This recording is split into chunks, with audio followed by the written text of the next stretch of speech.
Samajwadi party के नेता खुद को अब शूद्र बता रहे हैं। राजधानी लखनऊ में समाजवादी पार्टी के कार्यालय के बाहर एक पोस्टर लगाया गया था जिसमें लिखा था, गर्व से कहो हम शूद्र हैं। शूद्र वाली राजनीति पर खुद को दलितों का मसीहा बताने वाली बीएसपी प्रमुख मायावती ने भी ट्वीट किया।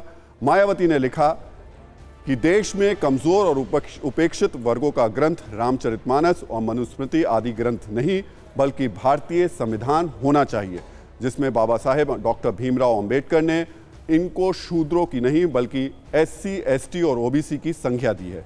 इसलिए इन्हें शूद्र कहकर सपा इनका अपमान ना करे और ना ही संविधान की अवहेलना करे। मायावती के ट्वीट के बाद स्वामी प्रसाद मौर्य ने पलटवार करने में देर बिल्कुल भी नहीं लगाई। स्वामी प्रसाद मौर्य ने गेस्ट हाउस कांड की याद दिलाते हुए कहा कि 2019 में हमने गठबंधन किया था।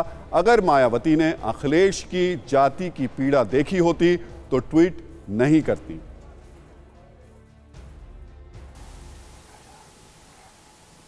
इस जाति अपमान की पीड़ा को बहन जी ने अगर समझा होता तो शायद जिस प्रकार का ट्वीट किया है वो किए नहीं होती। अब सवाल यही है कि अचानक सदियों पुराने रामचरितमानस पर इतनी राजनीति क्यों, आपत्ति क्यों? वैसे देखा जाए तो सियासत में कुछ भी अचानक या अपने आप नहीं होता है, बस खास टाइमिंग, खास मौका और खास माहौल का इंतजार होता है। इस महासंग्राम को कुछ इनसाइड स्टोरी समझने की भी हम आपको कोशिश कराते हैं। जैसा कि ऐलान हो चुका है, साल 2024 के लोकसभा चुनाव से पहले अयोध्या के भव्य राम मंदिर में दर्शन और पूजन शुरू हो जाएगा। ये बीजेपी के लिए मास्टर स्ट्रोक माना जा रहा है। तो सवाल है कि क्या बीजेपी के इसी राम नाम वाले हिंदुत्व से मुकाबले के लिए समाजवादी पार्टी ने रामचरितमानस के विरोध वाला फॉर्मूला निकाला है?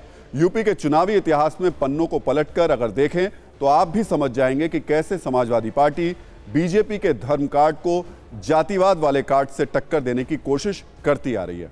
और इसके लिए हम बात करें 1993 के यूपी चुनाव में समाजवादी पार्टी के संस्थापक मुलायम सिंह यादव ने बीएसपी के संस्थापक कांशीराम के साथ मिलकर बीजेपी को सत्ता में आने से रोक भी दिया था। इस समीकरण को बनाकर राम मंदिर आंदोलन के चरम पर खड़े होने के बावजूद हिंदुत्व का कार्ड दलितों और पिछड़ों की गोलबंदी के सामने नहीं चल पाया था।